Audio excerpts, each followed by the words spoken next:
Hey folks, David Stewart here. Hope you guys are having a fantastic day. I'm going to talk about one of my books. Not this book. This is King Leper. You can back it on Kickstarter. Link is down below in the description. That's actually book 3. I'm going to talk about book 2 here, which is Needle Ash. Here's book 1, Water of Awakening. I'm going to contrast it a little bit because one of the things I tend to do when I'm creative is I want to do things different every single time. And King Leper, you'll find, is quite different from both of these while still having a lot of things in common, including some characters. But for Needle Ash, I really wanted to do something different from Water of Awakening. So there were 3 things. First one was structure. This is an Odyssey structure. If you don't know what that is, it's like the Odyssey. You go to different places, you have different obstacles, different adventures on your way towards some kind of final goal. This is a more strict 3-act plot structure, a standard 3-act plot structure, which I've talked about on the channel many times. I wanted to have that in a book. Indeed, it was originally released as a trilogy, one book kind of for each act, and each of those books kind of squished into little 3-act segments as well. The second thing I wanted to have is a romance. In this one, the romance is in the past. Helga's already married. She's trying to save the man she loves. I wanted to have a more traditional romance. So in some ways, I wanted to have this book be a little bit more standard versus Water of Awakening. So I wanted to have a man and a woman fall in love and matriculate a romance. So that's what we have in this one. And the third thing that I really wanted to do was to have a new adventure with new characters trying new things. I wanted it to feel really different from the previous one. So there's some characters that are in both of these books, and there's some characters from both of these books that are in the third book, King Leper. But King Leper, again, continues this idea where the next book, the protagonist and the main goal of the plot, the main conflict is new and different, while we have other characters that come into it as deuteragonists or secondary protagonists that kind of help things along, including Helga. So if you're wondering what happened to Helga and her husband, well, they're coming back in King Leper. So let's first talk about the structure. A 3-act plot structure, I've talked about it on the channel before. You have an exposition area. You'll have an inciting incident that makes all the characters act to solve the main conflict, the main problem. That happens in the first book. You have Michael is a soldier. He disobeys some commands and gets kicked out of the army despite him being a prince. On his way home, he is accompanied by a woman that he at first finds annoying. That's the second goal there, is the romance. And then starts to uncover a plot that may endanger his family and the throne. And then there's a big inciting incident at the end of the first book. A little bit of spoilers there, but somebody gets murdered, and then Michael has to react to that in the middle act, including running away and escaping, and lots of chaos happening. The middle act is usually the chaos act. And then the chaos act will usually end with some sort of attempt to solve the problem, or some sort of big battle or pinch point that forces the characters to reinterpret what they're doing and make plans to finally solve the problem. The third act in this one is actually the longest act, and it's itself a condensed 3-act structure. That book is called Shadows Rise, but again, it's all part of this book here, so you can get the complete edition. You'll get all of it. And in that act, you usually have the characters figuring out a final plan to solve the conflict, and then doing that, then you have the climax at the end of that third act, and then a denouement, or like a falling action where you tie up the loose ends and you resolve the conflict to the satisfaction of the reader. So that's really what I did with Needle Ash, and I think it's paced pretty well. Most of the feedback I've gotten from it is people really enjoy the kind of swift pacing and the strong structure of it. Whereas Water of Awakening is a lot more of a journey. It's about the journey. This is more like focused on a lot of goals with Needle Ash. So the second one was romance. I mentioned Michael, the main character. He ends up with this woman, Sharona, he has to accompany her back to the capital to protect her out of chivalry. He finds her very annoying. She won't leave him alone. Over time, the romance develops between them. And so this is another thing I wanted to do with the romances. I wanted to have it be a little bit of an inversion of the way romances usually happen, which is where man pursues woman, woman eventually likes man. This is the opposite. Woman pursues man, man eventually likes woman. This is actually a male romance fantasy, not necessarily a male sexual fantasy, but a lot of women don't, they're not paying that much attention to kind of what male romance fantasies are, because romance as a genre tends to be much more directed towards women. But if you just look at, say, romance anime, you're going to find a lot of romance anime that's directed towards boys and young men. So young men have romance fantasies as well. And so the romance fantasy in this case is not that the woman is beautiful, but that she's very loyal and she's very good. And so the male basically has to come around to seeing her as beautiful as she can be. This is, sometimes you have this as a little bit of a female fantasy in a movie where the mousy librarian lets her hair down and, you know, all of a sudden your hair blows in there and it's all, she's beautiful, you know, that kind of thing. That's a pretty standard trope.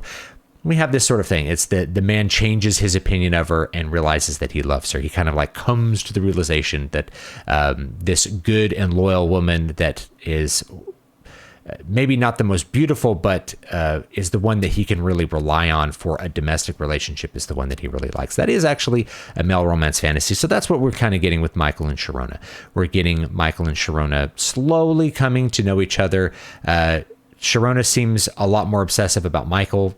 We figure out why as we read the book. And then Michael, through being totally supported by her and saved by her a few times, and like her complete loyalty when no one else is loyal, that ends up really winning him over. And he realizes that that's the woman he loves. I wanted that. So the third thing that I wanted really was something that's very different from previous books, and something that is not very typical with a lot of modern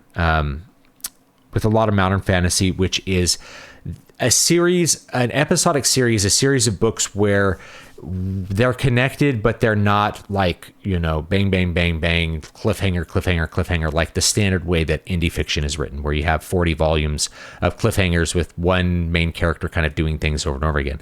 I wanted each book to be complete. And so Needle Ash, you could pick it up without reading Water of Awakening, and you could really enjoy this book. The same thing is going to be true of King Leper here. If you feel like backing that, link is down below in the description. You can get a signed hardback from me, very much limited to 50 copies. If those are already sold out, then you can get a regular hardback during that as well, a jacketed hardback versus the laminated hardbacks, which I usually sell. There's also going to be a giant digital map of my entire world, because there's actually like 13 books besides King Leper that I've written and published that are in this world, even though this is book 3 of Eternal Dream. The Eternal Dream kind of saga is quite overflowing at this point. Anyway, I wanted to have a book that really was a different conflict with different characters. So rather than having each book something like Wheel of Time, where the characters are inching towards some final resolution, it's a new story that's complete in and of itself. King Leper's a new story. This one is a new story as well. So it has some characters from Water of Awakening that make a return, particularly some of the characters from Band of the Badger that come in to help Michael. But for the most part, it is a new story with a new conflict taking place around the same time. It actually takes place just a couple months after Water of Awakening, as you'll find out. And then when you read King Leper, you'll find that Helga, where's Helga? Well, you're going to find out when you come and read King Leper, what she's been up to with her husband and what her quest is. She is kind of a deuteragonist. Really, the real deuteragonist is Trindle, the elf. He's kind of pursuing some goals. So it'll be interesting, because you get to have recurring characters that come back again. This is something that you see with kind of older pulps. Jack Vance, Terry Pratchett's Discworld. That's more what I want to do. That is very out of favor with modern fantasy, and that's okay. I'm into doing things that are different and cool, rather than doing things that everybody else does to try to make a buck on Tuesday. I want to make books that are really good and are worth reading for a long time. And that's the goal with the series. So that's the other thing that I wanted to do. And I think I was successful with it.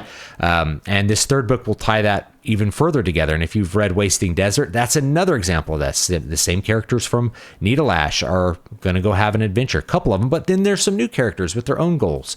So I like every book to have a couple of new characters that we get to really see what their goals are, that are really driving the plot forward, and get to have some growth. One of the problems that happens when you have a long series, and Doorstopper Fantasy is notorious for this, is that character growth has to stop at some point, or you have to make the characters regress, which can be annoying, rather than having a new character introduced, which that character has to have the growth instead. That's kind of what my goal is there. I really enjoyed writing Needle Ash. I wrote it in about a month. to show that you can. I think I did it for National Novel Writing Month. I think it went over by a week or so. So I wrote it in like 5 or 6 weeks maybe, but it's a longer book. And I just like, you can write an entire book in a month. And in this case, I wrote 3 books. And I said, not only can you write it in a month, you can publish it. Now I held off on publishing it a couple extra weeks because, I just wanted to make it land after the new year when people at Amazon gift cards to spend. And it was, it was a somewhat successful marketing experiment to release it as a trilogy. Now, though, I think this is the main edition that you'll get. There might still be paperbacks floating around on Amazon from like the original print run. Shipped with typos and stuff. This is the current version that you should get, is the complete edition. Now, you will actually get the ebook of this if you buy the signed hardback. Cover art by Jesse White. You can see some of Jesse's stuff behind me. Jesse's a fantastic artist, so he did this. If you get that signed hardback, you will also get an ebook of Needle Ash, an ebook of Water of Awakening, ebook of Garmish and the Farmer, and I think Wasting Desert. All the stuff that's kind of in this area and that's important for understanding how these things are progressing. So anyway, check that out. Link is down below in the description. I just thought I'd talk about one of my books. People are asking me sometimes, hey, can you talk about your books? And it's like, yeah, I love to talk about them, but I don't know if people like me to talk about them as much as I do. One of the things I did in this book that I do in a lot of books is I have a structure where, even though this is a 3-act structure, there's something that you'll notice occurs in a lot of books, which is a character travels away from the physical world and into the spiritual world. They go out of the world that is and into the Fae, the realm of the shifting fairy folk.